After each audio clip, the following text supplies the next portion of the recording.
ओह, ये प्रश्न बहुत कमाल का पूछा आपने।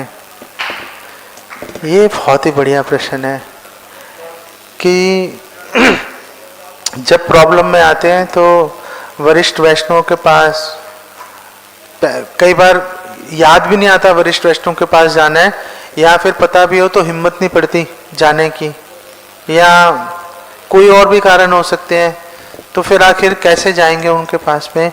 तो अगर ये बुद्धि भी नहीं काम कर रही वरिष्ठ वैष्णव के पास जाना है, तो हम तब बच सकते हैं जब हमारे आसपास कोई ऐसे हमारे अच्छे फ्रेंड्स हों, अच्छे दोस्त हों, भक्त दोस्त हों, जो कि हमें अच्छी सलाह दे सके। अगर हमारे आसपास अच्छे भक्त होंगे जिनके साथ हमारा अच्छे संबंध है, ऐसे नहीं कि आए हरे कृष्णा प्रभु जी, हरे कृष्णा, सब ठीक है, ये जा वो जा, ऐसी वाली काम नहीं करती। साथ बैठ के, साथ बैठना, साथ समय बिताना, साथ सेवा करना, एक दूसरे की हेल्प करना, एक दूसरे के बारे में जानकारी रखना, एक दूसरे से हमदर्दी रखना, ऐसे भक्तों का अगर संबंध होगा तो भी अगर हम उसको नहीं भी बोलेंगे तो भी वो सामने से आके हमें बोलेगा, अबे तू ऐसा क्यों नहीं कर रहा भाई, ये क्या दिमाग खराब हो गया क्या तुम्हारा। सीनियर भक्त नहीं बोलेंगे कि तुम्हारा दिमाग खराब हो गया। अगर बाई चांस अगर किसी सीनियर भक्त ने बोल दिया ना कि तुम्हारा दिमाग खराब हो गया, तो तुरंत छोड़ के चले जाएंगे। ये अधिकार, ये प्रेरोगेटिव, आपको किसी ने बोल दिया तेरा दिमाग खराब है क्या, ऐसे थोड़ा करते हैं, चल वहां चलते हैं, वहां काम हो जाएगा। ये सिर्फ एक फ्रेंड बोल सकता है। वो ऐसा भक्त जो कि आपको डांट दे, आपको हाथ पकड़ के सीनियर भक्त के पास ले जाए, टेंपल प्रेसिडेंट के पास या वाइस प्रेसिडेंट के पास, किसी के पास ले जाए और समस्या का आपके साथ बैठ के अगर आप चाहो तो उनको आपकी समस्या बताए और सलूशन निकलवा ले। ऐसे भक्त अगर आपके मित्र होंगे तो बच जाओगे, नहीं तो बहुत बड़ी प्रॉब्लम है भाई, नहीं तो बहुत बड़ी प्रॉब्लम है। तो माया हमारी कैसे मदद कर रही है, बैठ सकते हो आप। तो माया हमारी कैसे मदद कर सकती है, कैसे उस स्तर पे पहुंचे जहाँ पे कि माया हमारी हेल्प करेगी। सो माया हमारी मदद करती है हमें दुख देके। इस संसार में सबसे बड़ी प्रॉब्लम आसक्ति की है, और वो आसक्ति खत्म होती है वैराग्य के द्वारा। वैराग्य कैसे आएगा, जब हमें दुख अपमान सहना पड़ेगा। हमें अपने परिवार वालों से कैसे वैराग्य आएगा, जब वो हमारा अपमान करेंगे, हमारी बात नहीं मानेंगे, हमारे अगेंस्ट काम करेंगे, तो ही तो वैराग्य आता है परिवार वालों से या दोस्तों से। नहीं, परिवार वालों से थोड़ा टाइम लगता है, दोस्तों से जल्दी हो जाता है काम। किसी दोस्त ने कोई उल्टी सीधी बात बोली है, कल से नहीं मिलेंगे तेरे से, नहीं। तो वैराग्य दुख से आता है, और वो दुख देने की सेवा जो है, हमें दुख कितना देना है, किस हद तक देना है, वो सेवा जो है वो माया देवी कर रही है वो सेवा, ठीक है ना। तो लेकिन हम दुख से इतना विवल रहते हैं कि माया देवी को धन्यवाद बोलना भूल जाते हैं, बल्कि दोष देते हैं माया देवी को। ये नहीं सोचते कि हमारे अपने कर्मों के कारण हम दुख पा रहे थे या पा रहे हैं, नहीं। तो माया देवी का काम है हमारे हृदय में वैराग्य उत्पन्न करना, हमें बार बार अपमानित करवा के अपने परिवार से। अभी तो आप छोटे हो, अभी तो आपका अपमान आपके माँ बाप ही कर रहे होंगे, जब आप बड़े हो जाओगे तो आपके बच्चे भी आपका अपमान करेंगे, देख लेना। हमारा तो कर रहे हैं तो अब ये पता नहीं वो ना देख ले अगर थोड़ी बहुत है वो भी खत्म हो जाएगी तो वो जब बड़े हो जाओगे ना तो आप देखना वो भी अपमान करेंगे। और कई बार ऐसा अपमान करते हैं कि झेलना मुश्किल हो जाए, हम सोच भी नहीं सकते।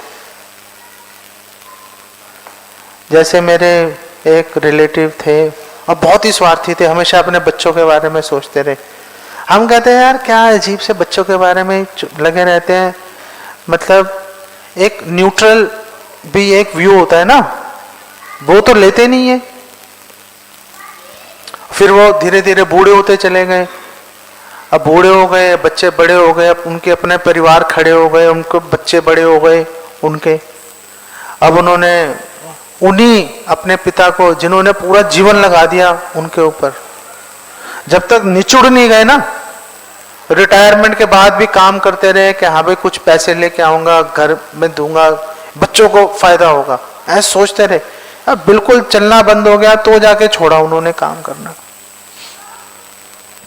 तो उन्होंने उनको अपमानित करना शुरू किया। अपमान कैसे होगा?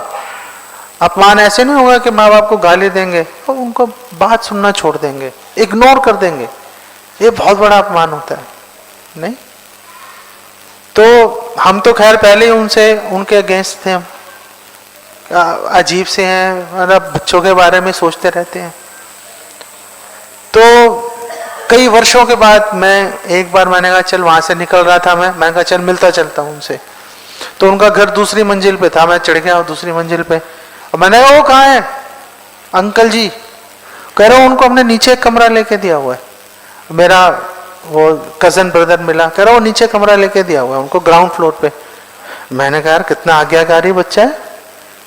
नहीं, पिताजी को 2 सीढ़ियां चढ़ने, 2 मंजिल चढ़ने में दिक्कत हो रही होगी, नीचे कमरा ही किराए पे ले दिया।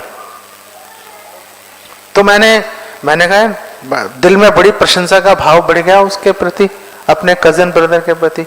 नीचे गया मैं, तो नीचे गया और मैंने दरवाजा खटखटाया, खोला नहीं किसी ने, मैंने धक्का मारा, दरवाजा खुल गया। तो वो सामने चारपाई पे लेटे हुए थे, और चारपाई पे लेटे हुए थे तो उन्होंने दूर से मुझे देखा, देखते रोना शुरू कर दिया। वो मैंने कहा क्या हो गया? आपने देखते रोना शुरू कर दिया। मैं उनके पास गया तो उन्होंने कहा ये मैं आपको डिटेल में बता रहा हूं ताकि आपके हृदय में वैराग्य आएगा, नहीं तो मैं बताता नहीं है बातें। ये मैंने सोचा था साथ ही लेके जाऊंगा, लेकिन आपको बता रहा हूं मैं विशेष रिस्क लेके। तो उनके पास गया तो उन्होंने बोला, मुझे आज भी ऐसे याद है कल की घटना है। उन्होंने कहा यार जरा मुझे पेशाब करवा दे। और मैंने कहा कब से रोक के बैठे हो? अरे 3-4 घंटे हो गए। मैंने कहा क्यों रोक के बैठे हो? ये ना बाथरूम जाते नहीं? कह रहे डर लगता है। मैंने कहा क्यों डर लगता है? अरे गिर जाऊंगा कौन उठाएगा।